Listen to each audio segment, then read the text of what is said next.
al blog de Zaragoza.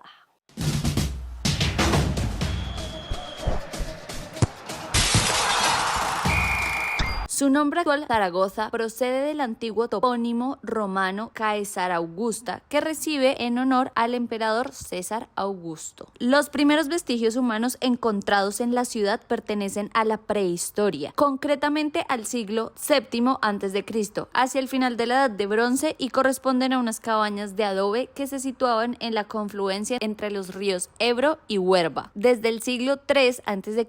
existió un asentamiento íbero que llegó a ocupar hasta 10 hectáreas. Este poblado íbero acuñó su propia moneda. Hacia el año 14 a.C., con la llegada de los romanos, se produce la fundación de la colonia Inmune de Caesarea Augusta en honor al emperador César Augusto, su fundador. Además, goza con el privilegio de ser una de las pocas ciudades romanas que en su nombre lleva el del emperador. Caesarea Augusta durante esta época vivió su primer esplendor, llegó a tener una población de 20.000 habitantes y un gran número de infraestructuras. En el siglo III el Imperio Romano entró en decadencia, hecho que se notó también en la ciudad y que estuvo presente hasta la invasión de los visigodos. Gracias a las murallas que tenía Caesarea Augusta, se logró que los visigodos no tomaran la ciudad hasta el año 472, momento en el que el conde Gautérico la conquistó en el nombre del rey Eurico. Desde ese momento, Caesarea Augusta pasó a formar parte del reino visigodo de Tolosa bajo la denominación de Cesaracosta. Durante esta época, Cesaracosta tuvo una imponente inyección cultural. Se empezaron a construir el monasterio de Santa Engracia, actualmente desaparecido, y la importante biblioteca que llegó a tener el convento. En el año 714,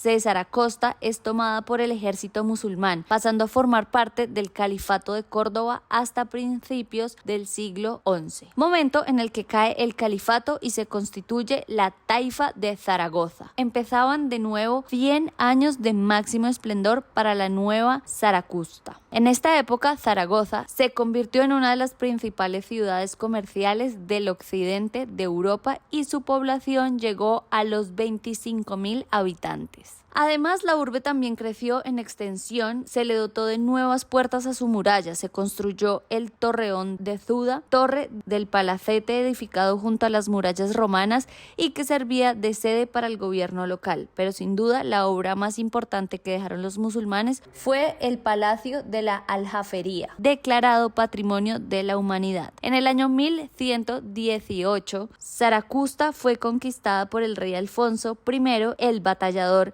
iniciándose una nueva etapa dorada para Zaragoza. Gracias a sus buenas dotes arquitectónicas, los mozárabes fueron encomendados para realizar obras civiles uniendo las ideas cristianas con el saber hacer musulmán. Cruce de culturas que dio lugar a un interesante tipo de arte, el mudéjar aragonés, caracterizado por el uso del ladrillo y cerámicas, y que más adelante sería declarado Patrimonio de la Humanidad por la UNESCO. Zaragoza pasó a ser la capital del Reino de Aragón y se mandó a construir la Catedral del Seo sobre la antigua mezquita, lugar que servía para coronar a todos los reyes de aquel reino. Durante esta época, la Aljafería se convirtió en la residencia de los reyes de Aragón y fue sometida a numerosas reformas y ampliaciones, pero sin duda la más importante es la que mandaron a realizar los reyes católicos a final del siglo XV, que construyeron su palacio mudéjar sobre el musulmán como muestra de superioridad. Como otras ciudades españolas, el siglo XVI en Zaragoza fue un periodo de esplendor.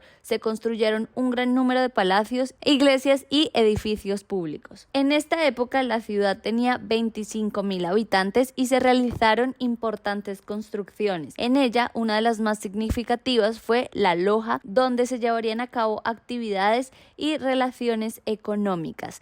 Y también se levantaron otros residenciales como el Palacio de la Real Maestranza, el de Sástago o el de los Luna. En el año 1652, Zaragoza sufrió la peste más grave de su historia, en la que murieron unas 6.000 personas, una cantidad que representaba casi un 25% de la población que tenía Zaragoza en aquel entonces. Aún así, durante el siglo XVII la ciudad siguió avanzando y se construyeron un gran número de iglesias y monasterios. Fue el nacimiento del barroco y este dejó su presencia en construcciones como la actual Basílica del Pilar. Los inicios del siglo XVIII estuvieron marcados por la Guerra de Sucesión Española, produciéndose la Batalla de Zaragoza. La victoria de los Borbones trajo como consecuencia la supresión de las instituciones públicas aragonesas y la abolición de los fueros. Durante este periodo se llevaron a cabo importantes infraestructuras como el Canal Imperial de Aragón, una gran obra de ingeniería civil desde Tudela a Zaragoza, llevada a cabo para convertir una gran extensión de tierras secas en cultivables. Goya, durante la segunda mitad del siglo XVIII, vivió ahí su juventud, dejando su huella en la historia de Zaragoza, y realizó pinturas para la Basílica del Pilar y para la iglesia de la Cartuja de Aula Dei. En el siglo XVIII también se llevaron a cabo la construcción de la Plaza de Toros y en 1799 se inauguró el teatro principal, en sustitución al anterior, el Corral de Comedia del Coso, que fue pasto de las llamas en 1738. En 1792 se inauguraba la Puerta del Carmen en sustitución de la antigua Puerta de Baltax, una de las 12 que tuvo la antigua muralla medieval y la única que existe actualmente. Los inicios del siglo XIX estuvieron marcados por los dos asedios que sufrió la ciudad en 1808 y en 1809, durante la Guerra de la Independencia entre los ejércitos del Primer Imperio francés de Napoleón Bonaparte y las fuerzas españolas de los Borbones, convirtiendo a Zaragoza en ejemplo de resistencia española. A lo largo del siglo XIX se llevó a cabo una profunda reestructuración, se tiró gran parte del patrimonio que tenía la ciudad y que había quedado fuertemente dañado durante los asedios. La prosperidad se inició de nuevo a mediados del siglo XIX con la llegada de la corriente industrializadora y permitió que Zaragoza sufriera una fuerte transformación urbanística. En 1861 se inauguraba la línea ferroviaria Zaragoza-Barcelona y la estación del Norte. Unos años más tarde entraba en funcionamiento la línea Zaragoza-Madrid con la estación de Campo Sepulcro. Además, este siglo trajo nuevas construcciones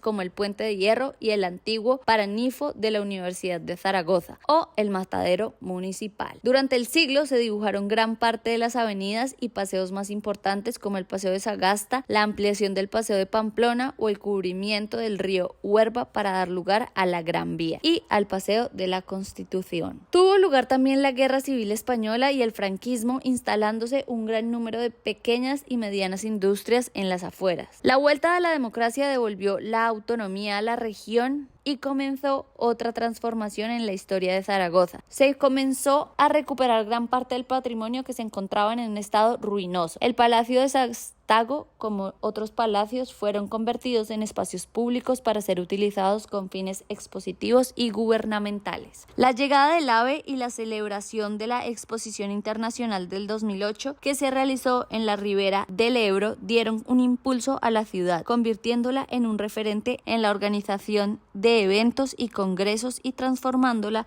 arquitectónicamente. Se recuperaron las orillas del Ebro, permitiendo que la ciudad ya no viviera a espaldas de su río. Pese a las calamidades sufridas por la ciudad, se ha conseguido conservar un gran número de patrimonio único y que ha sido merecedor en alguno de ellos del título de Patrimonio de la Humanidad por parte de la UNESCO. El nuevo siglo ha dejado importantes y modernas construcciones como el recinto de la exposición de edificios como la Torre del Agua, el Pabellón Puente, el nuevo gran espacio verde de la ciudad, el Parque del Agua. Espero les haya gustado este video, se lo hayan disfrutado un poco de Zaragoza. Me encanta pronunciarlo así porque me ayuda a practicar mi castellano. Y no se les olvide que con el deporte y con el arte podemos salir adelante.